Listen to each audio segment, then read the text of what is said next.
আজকে আপনাদের সাথে একটি টিউমার নিয়ে কথা বলতে যাচ্ছি। সেই টিউমারটা হচ্ছে কপালে টিউমার। উঁচা একটা টিউমারের মতো হয়ে থাকে, রাউন্ড শেপ অথবা ওভাল শেপ। এই যে কপালে টিউমার হয় এবং এগুলো অনেক সময় অনেক শক্ত ধরনের হয়, এই যে টিউমারগুলো হচ্ছে এর কারণ কি? ট্রমেটিক কজ, অর্থাৎ আঘাতজনিত কারণে।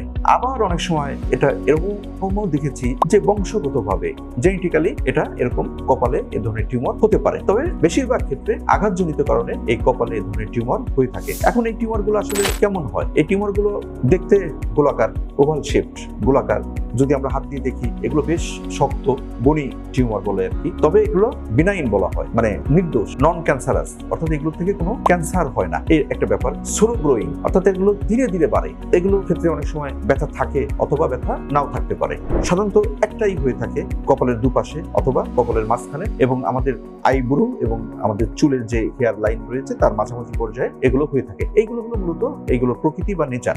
আর যেটা বলতে চাচ্ছি যে এই টিউমারগুলো অনেক সময় দেখা যায় যে জন্মগতভাবে, মানে জন্মের পরপরই অনেকের হয়ে থাকে, অথবা একটু বয়স হওয়ার পরে আমরা দেখেছি যে এই ধরনের টিউমার হয়ে থাকে। এবং ইয়াং এজে অল্প বয়সী ছেলে মেয়েদের ক্ষেত্রে আমরা এই টিউমারগুলো বেশি পেয়ে থাকি।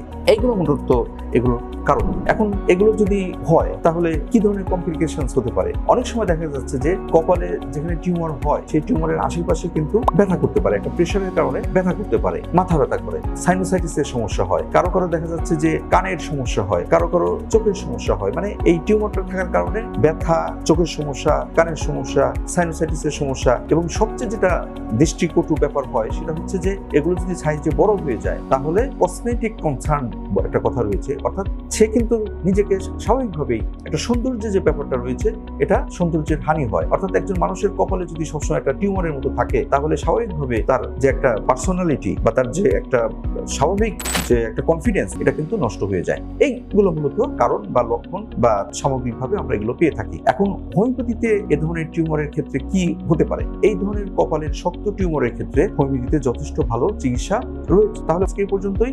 আপনারা ভালো থাকুন, সুন্দর থাকুন। আল্লাহ হাফেজ।